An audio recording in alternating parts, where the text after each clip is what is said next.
नमस्ते बच्चों, आप सभी का स्वागत है। आज हम पाठ 14 ऊष्मा का मापन तथा प्रभाव यही पढ़ने वाले हैं। अब आज हमारा टॉपिक रहेगा ऊष्मा का प्रभाव। ऊष्मा का प्रभाव पिछले साल भी हम पढ़ चुके हैं कि ऊष्मा का प्रभाव इसके जो है दो परिणाम देखे जाते हैं। एक होता है आकुंचन और प्रसरण। आकुंचन मतलब सिकुड़ना और प्रसरण मतलब फैलना। और दूसरा प्रभाव होता है पदार्थ की अवस्था परिवर्तन, मतलब ठोस, द्रव, गैस जो अवस्था होती है वो परिवर्तन। अब इस साल जो है आपको 8वीं कक्षा में प्रसरण के बारे में पढ़ना है और अगले साल जो है आप अवस्था परिवर्तन के बारे में पढ़ेंगे। तो सबसे पहले हम देखेंगे प्रसरण। किसी भी पदार्थ को ऊष्मा अगर दी जाती है तो उसमें प्रसरण होता है और उसके तापमान में वृद्धि होती है। जैसे जैसे तापमान में वृद्धि होती है उसका प्रसरण होता है। अगर किसी पदार्थ को ऊष्मा दी जाती है तो पहले उसके तापमान में वृद्धि होती है और तापमान में वृद्धि होती है तो वैसे वैसे उसमें क्या होता है, प्रसरण, वो पदार्थ फैलता है। हम ये प्रभाव इसके देखेंगे, उदाहरण भी देखेंगे। ये प्रसरण जो है तापमान में होने वाली वृद्धि पर निर्भर करता है। जितना तापमान में वृद्धि अधिक होती है प्रसरण उतना होता है।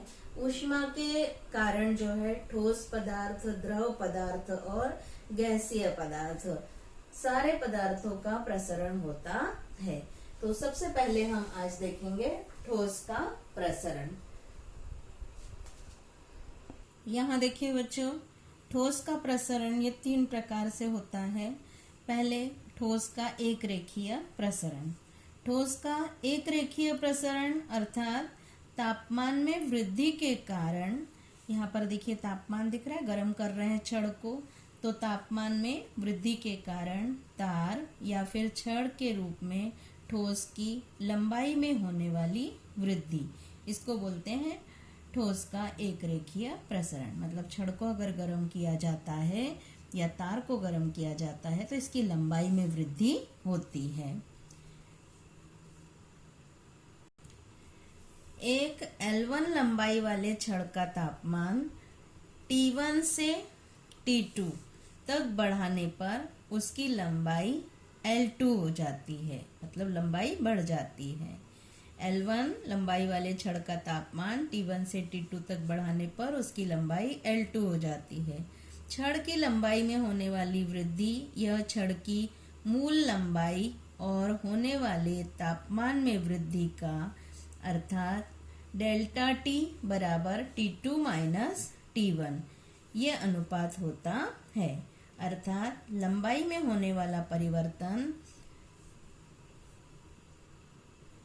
अर्थात ये निम्न सूत्र द्वारा लिखते हैं। लंबाई में होने वाला परिवर्तन समानुपाती होता है मूल लंबाई गुणा तापमान में परिवर्तन। इसलिए L2 माइनस L1 समानुपाती होता है L1 गुणा डेल्टा T।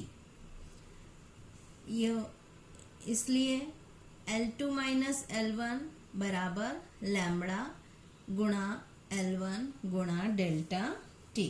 समीकरण नंबर हो गया 6। इसलिए L2 बराबर L1 कोष्टक में 1 प्लस लैम्बडा डेल्टा T, समीकरण नंबर 7। यहाँ पर ये जो लैम्बडा है, ये लैम्बडा स्थिरांक है। इसे पदार्थ का रेखीय प्रसरणांक कहते हैं। रेखीय प्रसरणांक कहते हैं। भिन्न भिन्न पदार्थों का प्रसरणांक भिन्न भिन्न होता है। इस सूत्र से दिखाई देता है कि दो पदार्थों के समान लंबाई वाले छड़ों का तापमान समान परिमाण में बढ़ाने पर अर्थात डेल्टा T समान रखने पर भी जिस पदार्थ का प्रसरणांक अधिक होता है वह पदार्थ अधिक प्रसरित होता है और उस पदार्थ की लंबाई में अधिक वृद्धि होती है। मतलब यदि समान लंबाई वाले छड़ों का तापमान अगर समान रखा भी जाए तब भी जो है जिसका प्रसरणांक अधिक होगा जिस पदार्थ का, उसका प्रसरण अधिक होगा, लंबाई में भी वृद्धि अधिक होगी। इसलिए इस सूत्र से हम प्रसरणांक इस प्रकार ज्ञात कर सकते हैं, लैम्ब्डा बराबर L2 माइनस L1 बटे L1 डेल्टा टी। समीकरण नंबर हो गया 8। इससे हम पदार्थ का प्रसरणांक ज्ञात कर सकते हैं। अर्थात प्रसरणांक यह इकाई लंबाई वाले छड़ का तापमान इकाई से बढ़ने पर उसके लंबाई में होने वाला परिवर्तन दर्शाता है। इस सूत्र से ऐसा दिखाई देता है कि प्रसरणांक की इकाई तापमान की इकाई के प्रतिलोमानुपाती होती है, अर्थात 1 प्रति डिग्री अंश सेल्सियस होती है। यहाँ पर देखिए बच्चों, ये कुछ पदार्थों के प्रसरणांक दिए गए हैं तालिका में। तांबे का, एल्यूमिनियम का, लोहे का, चांदी का, अल्कोहल का, पानी का, पारे का, chloroform, hydrogen, helium, nitrogen, sulphur dioxide, मतलब ठोस पदार्थ के भी दिए हैं, द्रव पदार्थ के भी दिए हैं और गैसीय पदार्थों के भी प्रसरणांक कितने कितने होते हैं वो दिए हैं। यहाँ पर जो है ऊपर इसकी इकाई दी हुई है। ठीक है। इसके बाद बच्चा आता है ठोस का प्रतलीय प्रसरण। ठोस के एक रेखीय प्रसरण के अनुसार ही ठोस के चद्दर का तापमान बढ़ाने पर उसका क्षेत्रफल बढ़ता है, उसे ठोस का प्रतलीय प्रसरण कहते हैं। यहाँ पर देखिए, ठोस के चद्दर है, इसका तापमान अगर बढ़ाया जाता है तो उसका क्षेत्रफल बढ़ता है, इसे ठोस का प्रतलीय प्रसरण कहते हैं। इसे इस सूत्र से बता सकते हैं, A2 बराबर A1 कोष्टक में 1 प्लस सिग्मा डेल्टा टी। यहाँ डेल्टा टी जो होता है यह तापमान में परिवर्तन होकर A1 और A2 यह ठोस के चद्दर का प्रारंभिक और अंतिम क्षेत्रफल है। डेल्टा टी क्या है? तापमान में परिवर्तन, और A1 प्रारंभिक क्षेत्रफल और A2 अंतिम क्षेत्रफल है। सिग्मा, ये इसको क्या बोलते हैं? सिग्मा। ये सिग्मा यह पदार्थ का द्विघातीय या प्रतलीय प्रसरणांक है। इसके बाद बच्चा आता है ठोस का घनीय प्रसरण। ठोस के चद्दर जैसे ही ठोस के त्रिमितीय टुकड़े, ये दिख रहा है त्रिमितीय टुकड़ा, इस त्रिमितीय टुकड़े को ऊष्मा देने पर उसका सभी ओर से प्रसरण होता है और उसके आयतन में वृद्धि होती है। इसे ठोस का घनीय प्रसरण कहते हैं। इसे इस सूत्र द्वारा दर्शाते हैं, V2 बराबर V1 कोष्टक में 1 प्लस बीटा डेल्टा टी। यहाँ डेल्टा टी क्या है? तापमान में होने वाला परिवर्तन। V2 और V1 जो है ये ठोस का, V2 मतलब अंतिम आयतन और V1 मतलब प्रारंभिक आयतन है ठोस का, और बीटा जो है यह द्रव ठोस का प्रसरणांक है। बच्चों, आपने क्या रेल की पटरी देखी है? वे लंबी ही लंबी एक साथ जुड़ी नहीं होती है, कुछ निश्चित दूरी पर उसमें थोड़ी दरार रखी जाती है। दिख रही है? ऐसी दरार रखी जाती है। यहाँ दिख रही है दरार, अर्थात तापमान में होने वाले परिवर्तन के अनुसार उनकी लंबाई कम या अधिक होने में मदद मिलती है। ये दरार अगर नहीं रखी होती तो ऊष्मा के कारण पटरी प्रसरित होती और पटरी टेढ़ी मेढ़ी हो जाती और रेल की दुर्घटना होने की संभावना होती है। रेल की पटरी के समान ही प्रसरण के कारण गर्मी में जो है, जो पुल बनाते हैं, बड़े बड़े पुल तैयार करते हैं, पुलों की लंबाई में भी वृद्धि होने की संभावना रहती है।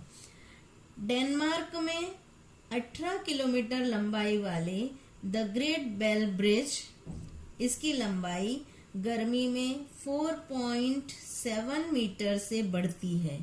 इसीलिए जो है पुल की रचना में भी प्रसरण को समाविष्ट करने की व्यवस्था की गई है। मतलब इस तरह से व्यवस्था की गई है कि गर्मी में पुल की लंबाई बढ़ जाती है तो जगह रखी गई है जिससे पुल की लंबाई बढ़ने पर भी कोई दुर्घटना नहीं घटती है। इसके बाद बच्चों अगला आता है द्रव का प्रसरण।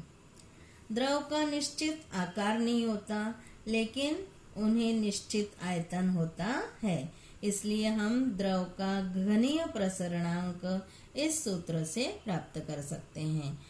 अब द्रव को जो है जिस बर्तन में डालो उसी का आकार ग्रहण कर लेता है। बड़े बर्तन में डाला उसका आकार ग्रहण कर लिया, ग्लास में डाला ग्लास का आकार, थाली में डालेंगे थाली का आकार ग्रहण कर लेता है। इसलिए द्रव का घनीय प्रसरणांक इस सूत्र से प्राप्त करते हैं। V2 बराबर V1 कोष्टक में 1 प्लस बीटा डेल्टा टी, समीकरण नंबर 11। यहाँ डेल्टा टी तापमान में होने वाला परिवर्तन है।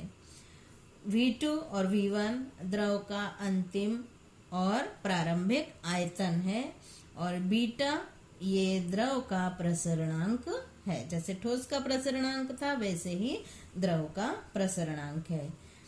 द्रव के प्रसरण का दैनिक जीवन में होने वाला कौन सा उपयोग आपको मालूम है?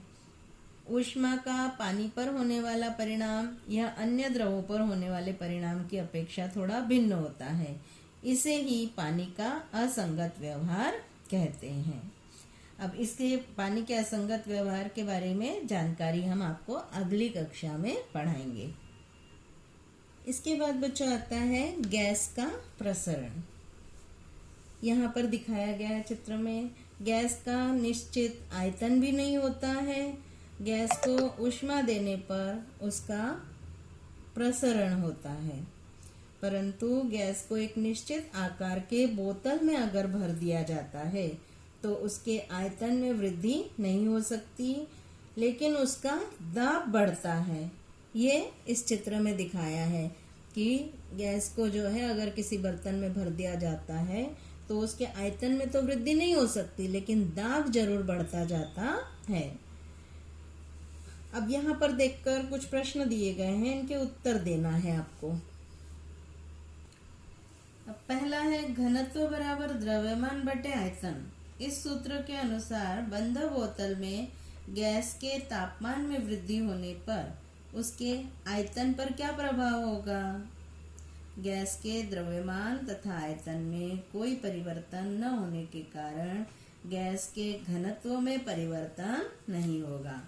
गैस का द्रव्यमान वही रखकर गैस के आयतन में वृद्धि होने के कारण गैस का द्रव्यमान वही रखने पर गैस के घनत्व में कमी होगी। गैस का द्रव्यमान वही रखकर गैस के आयतन में वृद्धि होने के कारण गैस का द्रव्यमान वही रखने पर गैस का घनत्व में कमी होगी। दूसरा है बोतल बंद न होने पर और उसमें सरकने वाली छड़ बिठाने पर गैस के आयतन पर कौन सा प्रभाव होगा? गैस के प्रसरण के कारण पिस्टन दंड ऊपर की ओर गति करता है, अतः गैस का दाब स्थिर रखकर गैस का प्रसरण माप सकते हैं। अब दाब स्थिर रखकर गैस के प्रसरण का मापन करते हैं। इस प्रकार के प्रसरणांक को स्थिर दाब प्रसरणांक कहते हैं। यह सूत्र इस प्रकार है। V2 बराबर V1 कोष्टक में 1 प्लस बीटा डेल्टा टी। यहाँ वही डेल्टा टी क्या है? तापमान में होने वाला परिवर्तन। V2 और V1 गैस के समान दाब पर अंतिम और प्रारंभिक आयतन है और बीटा जो है गैस का स्थिर दाब प्रसरणांक है। इस प्रकार बच्चों आज हमने क्या क्या पढ़ा? ऊष्मा के प्रभाव में प्रसरण, प्रसरण में ठोस का प्रसरण, ठोस का एक रेखीय प्रसरण, ठोस का प्रतलीय प्रसरण, ठोस का घनीय प्रसरण, फिर द्रव का प्रसरण और गैस का प्रसरण। इस प्रकार आज बच्चों आपका ये पाठ खत्म होता है। आज इतना ही। धन्यवाद।